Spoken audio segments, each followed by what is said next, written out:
పాలతో పంచామృతాలతో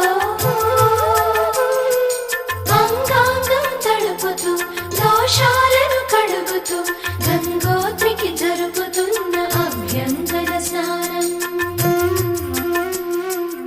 అమ్మా గంగమ్మ,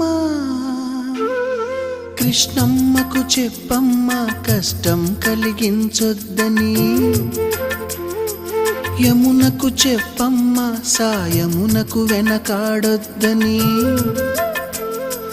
గోదారికి కావేరికి ఏటికి సెలయేటికి కురిసేటి జడివానకి దూకే జలపాతానికి